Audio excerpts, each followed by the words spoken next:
Okay, welcome back to the Author Speaker Podcast.org. I'm your host, Steve Siebold. Remember to subscribe to the podcast by going to authorspeakerpodcast.org. authorspeakerpodcast.org. Subscribe. We'll send you an email once a week when the show comes out so you don't miss a single episode. Okay, today is one of my favorite topics. It's a question I get all the time from speakers at National Speakers Association. I get calls from people at Toastmasters, you name it. This has been going on for 15 years, and they say, how do you get so much publicity? I remember I bumped into Les Brown, the great keynote speaker. We did a movie together years ago called Beyond the Secret. It was the follow-up to the movie The Secret. And I was not in The Secret, but my friend Bob Proctor was in, and he recommended me for the follow-up, and which was Beyond the Secret. And Les Brown was in the Secret, and I mean in the Beyond the Secret with me. And so we were at Royce Hall at UCLA. We were about to go on. We were being interviewed by Lisa Gibbons from Entertainment Tonight. There were 2,000 people at Royce Hall there at UCLA. It was Bob Proctor was with us. Everyone was that was in the movie. There were 10 of us. Mary Morrissey was in the movie with us, and Les Brown. And so Les and I kind of worked together because we were sitting together on stage at Royce Hall when they were broadcasting. We did an 18-camera shoot. 18. Can you imagine 18 cameras on a stage? I've had a lot of cameras on very big stages before during my career. Never 18. It was a $7 million production for one night. Can you imagine that? $7 million. It was a Hollywood deal. You know, they thought The Secret made a fortune, of course. Beyond the Secret did not make a fortune, but they thought it was going to. And we were supposed to be on Larry King Live and Oprah and all these different shows. And so it really had a big, big presence. Anyway, I'm off my subject here. But so I saw Les backstage, and we were kind of preparing together, rehearsing for it was the opening at Royce Hall, and then it was going into movie theaters all over the U.S. and Canada that night.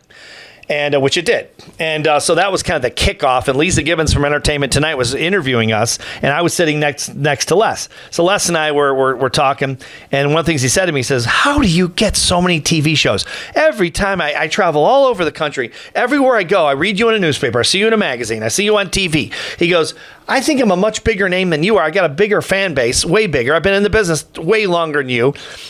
You get so much more. You get more publicity than anyone I know in the business. And I said, I do. I really do. He goes, how do you do it? I go, it's a system. He goes, really? He goes, what's a system?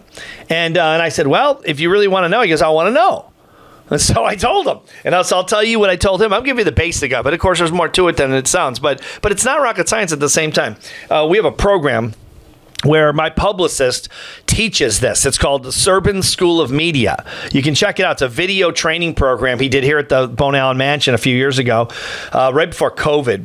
And he teaches the system. And this is what he taught to me over the last 15 years. It's how we get so much publicity. It's insane. I do 3 television shows a day sometimes, and lots of other things, magazines, newspapers. I mean, I just did one for Success Magazine the other day, and it goes on and on. But there's a system. It's not because, obviously, I'm not the most famous speaker in the world. I'm in the non-celebrity category like most speakers. We're celebrities in our own mind. But unfortunately, that's it. And so the general public doesn't know us, just our fan base. But so how does a non-celebrity speaker, which, again, covers most, if you're Tony Robbins, it's different. He's a quasi, I would even say he's probably a public, he is a public celebrity, I suppose, at this point. I was going to say quasi, but not really. He really is a public celebrity at this point. He could get a lot more media probably if he wanted it. Probably doesn't need it. But there are some speakers that have gotten to that public level. Not too many, but a few. But the rest of us are non-celebrity. So how do you get it? Here's how you do it. I'm going to give it to you in a nutshell. Now, if you really want to dig into this, you buy the Serban School. It's a digital product. It's video, and go over it and over it and over it like 5 times before you launch your publicity campaign. Because I've gone over it a lot of times myself, even though Bruce is my publicist. If you want to hire a publicist, you can do that too, and they can do it for you if you can afford a publicist. They're anywhere between, say, $3,000 and $10,000 a month, to give you an idea. Most of them suck. I hate to say that publicly, but Bruce is a great publicist. I don't know that many they talk a big game, but most of them don't deliver. Bruce does not talk a big game at all. I call him the librarian because he's so quiet. He's like, he whispers when he talks to you, but he gets the job done. He's really good. And so, anyway, so what's the system? The basic system is you have to attach your message, Your pitch is what they call it in media. Your pitch as a speaker, or your pitch for your book, or your pitch for your program, whatever it is, to a current news cycle or something happening that the public cares about. Let me give you an example. So this last 2 weeks, we've done a pitch about how to navigate your finances through what we think will be an upcoming recession. Well, I happen to have a book out I co-authored with Tom Matthews, a financial expert, in the last couple of years called How Money Works, Stop Being a Sucker. Well, the book has sold 500,000 copies. It's a very popular book. It's actually the best-selling personal finance book of since 2020 in the United States. And so we've had a lot of success with it. It's all over the place. It's still selling very well. And so the book, it's the pitch that we send to the media is about what to do to prepare for an upcoming recession, and in the recession, with your money, with your investments, all that kind of thing. Very basic, 4 or 5 minutes on TV, and that's it. The book is how they introduced me. That's my credibility. So it's not about the book itself. It's actually about something that's related to a news cycle or something happening in the news, which currently, partially, is an upcoming or an impending, as a lot of people say, recession. Okay? So we tie it to what's happening. All right. Like, I went on, all these shootings are going on right now in schools, right? I mean, it's just horrific. I don't even want to talk about it. It's just horrible. And, it's so politicized with guns and all the rest of it. And these poor little kids are terrified to go to school. We loved going to school when we were little kids. I never was big into school, but when you're a little kid, it's fun to see your friends. And, it's a lot, you recess rocks and you're playing football and kickball and dodgeball and every other kind of ball, we had a blast, man. Baseball, we used to hockey, floor hockey. We used to play floor hockey at school, and I loved all that stuff, man. I liked it for up to 5th grade. I thought school was a blast, and then not so much after that. But anyway, these little kids, they're terrified of being shot. We never had thought that. We never had fences around our schools and all that. We never had guns with security guards at our school. You kidding? The security guards were patrols, of which I was king of the patrols. They called them king of the patrols in 5th grade. I'm very proud of that. That's my number one academic accomplishment, was being king of patrols in 5th grade. So I know you're impressed. And everyone's impressed with that. Who wouldn't be?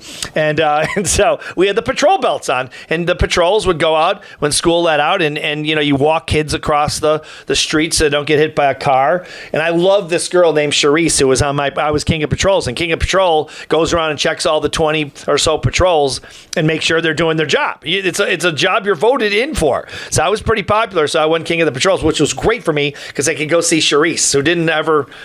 I don't think she ever liked me, but I chased her for a few years. And so I used to go see her post, they called it. But on a serious note, there were no security guards. We were patrols. We were, 10 years old. We didn't have people with guns. Nobody came in and shot you. Now these poor kids are, you know the story. I won't go on. It's just depressing. But point is, when in 2012, I had a book out called Sex, Politics, Religion, How Delusional Thinking is Destroying America. It did not sell well. It's my worst selling book. It's the book I worked hardest on. I'm probably the most proud of, actually, of all the books, because it took me 2 years to write it. It was a bear to write. And it was the book I promised myself I would write when I no longer needed money. When I know I could literally, sell everything and retire. And in about 2010, that happened. So 2012, I wrote this book because I thought people are going to hate me for this book, but who cares? I don't need the money anymore. And so which is a good thing because a lot of people did hate me after that book. But I was being honest, and I think it was pretty fair.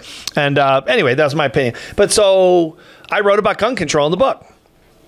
And, there's a lot of thoughts about that, and I won't get into that because that's not the point. But anyway, so I was going on the media talking about gun control, and then all of a sudden, Newtown happened. When all the little kids got shot. This is 10 years ago.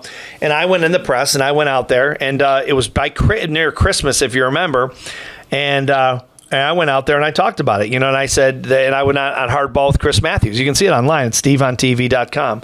Michael Smerconish was the host. Chris Matthews was out of town. I did Chris Matthews' show many times, but Chris was out of town, a good guy, and he's no longer on TV anymore, but he was really good.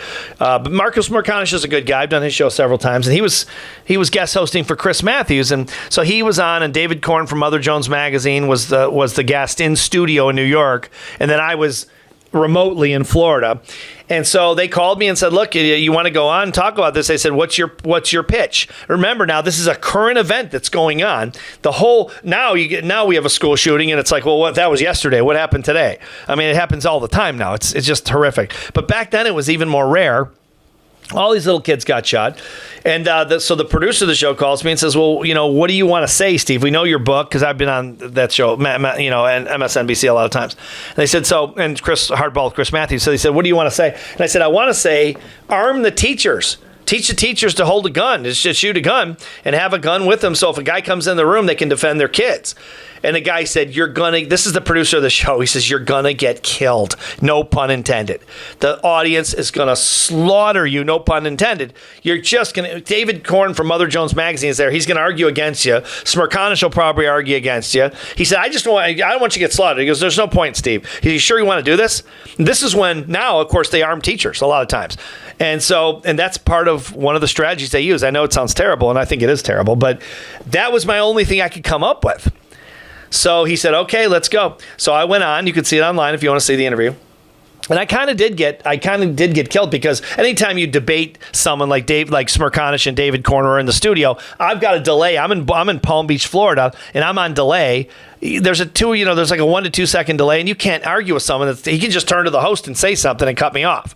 Which he was not bad, actually. Korn wasn't that bad. I've debated him before and since, but he's a pretty good guy. But we differ in a lot of things, but he's a good guy. He's fair. And Smirkanish is fair. A lot of them aren't, especially on Fox, which I've done hundreds of times. But anyway, I got in, and millions of people heard me say that. I got death threats. I had all kinds of crazy emails you wouldn't believe. First person that called me as soon as I walked out of the studio was Brian Tracy. Brian says, are you out of your mind? You're crazy. I saw you on the show. But the point of it was, millions of people got to see me. Now, a lot of people thought I was a nut job. Now, of course, they arm teachers. Now it's not a nut job. But when Smirkanish said, do you really think it's a good idea to arm teachers? I said, no, it's a terrible idea. It's horrible. And I said, but what else are we going to do? You got to protect these little kids. You can't just let someone walk in with a machine gun and mow them down. And you included as a teacher. And David Korn said, what if I'm a teacher and I don't want to get certified? I don't want to shoot a gun. I'm afraid of guns. I don't want to shoot a gun. I go, then my kid ain't going to go to your class. And it really lit people up, is the point.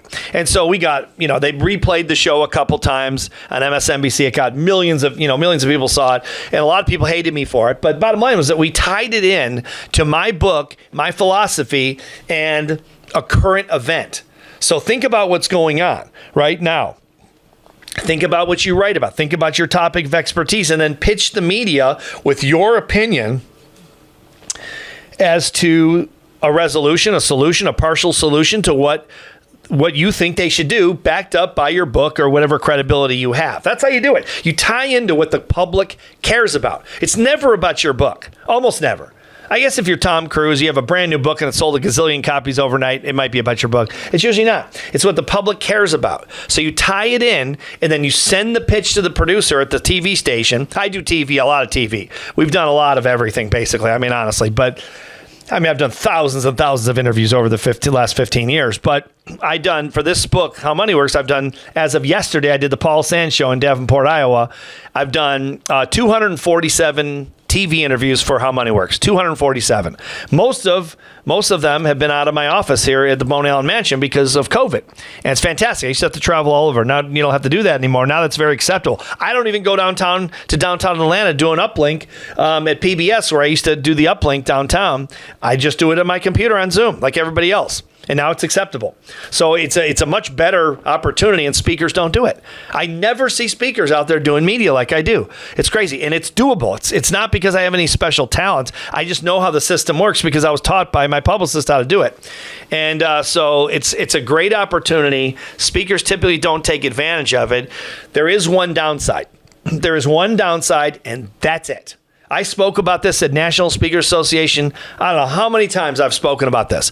I mean, I would say 25 or 30 times over the last 15 years. I've done, when I was chairman of the $1 Million Speakers Group at NSA, National Speakers Association, I chaired that in 2011, and I did a whole session on it. I brought my publicist in to California. I think we were in San Francisco, I think we did the meeting or something like that. I think it was somewhere northern. I think it was San Francisco. San Jose, one of those two. And Brian Tracy was there, and Harvey McKay was there, and Diana Boo was there, and, Roxanne Emmerich, and these big-time, all seven-figure speakers in $1 Million Speakers Group. And I think there were 39 of us in the room that qualified that year out of 5,000 people. And I brought Bruce in. I brought my publicist in. I said, guys, look at our numbers. We tracked our numbers. We spent $100,000 that year on publicity, and we made $1.1 million in business that came as a result. But so all the upside we showed. And I said, there is one downside. Bruce, my publicist, tell him what it is. And Bruce said, you can't believe the criticism Siebold gets. He gets hammered. Now, that's back then. I don't do that much of that anymore. I haven't written real controversial books in the last 4 or 5 years.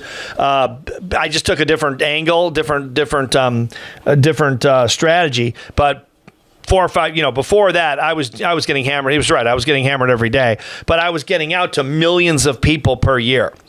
So I was reaching more people, but I was getting criticized. So if I was going to say if you're a wallflower, I hope you're not a wallflower, but you got to be able to take the heat because you're going to get it. They're crazy people out there. I mean, 20% of the population is stone cold nuts. I'm convinced of it. Because when you get out and you do as much publicity as I have, you'll get emails from people and they're half out of their mind. I mean, they're nuts.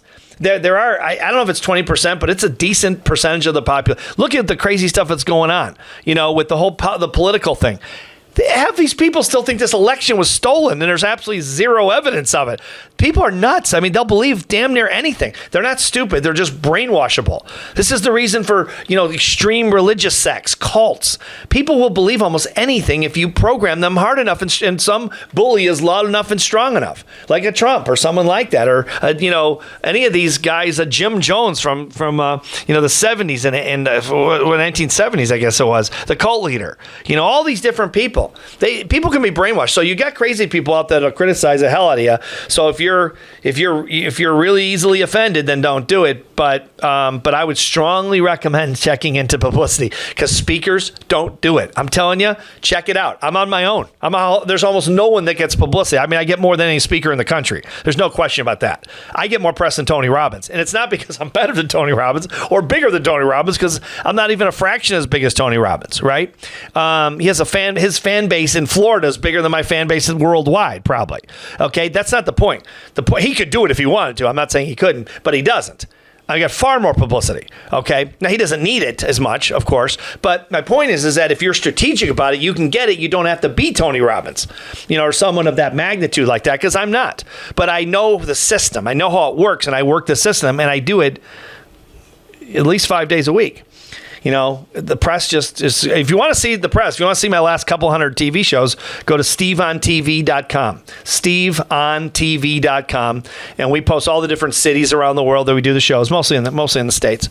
And you can get an idea of how many are out there, and they're looking for guests. So consider it because it's a really big deal, and there's no competition, man. It's unbelievable. All right, so with that, I'll wrap it up. Remember to go to authorspeakerpodcast.org, sign up, subscribe to the show. We'll send you an email every week. We do the episode once a week, and I'm just going to keep giving you information that we used to sell for a bunch of money, and now we give it for free on this podcast, hoping to help you out, get your career kicked off, or get you making more money than more money as you want to grow your speaking business and your writing business as well. So with that, thanks for watching, listening. I'm Steve Siebold. See you next time.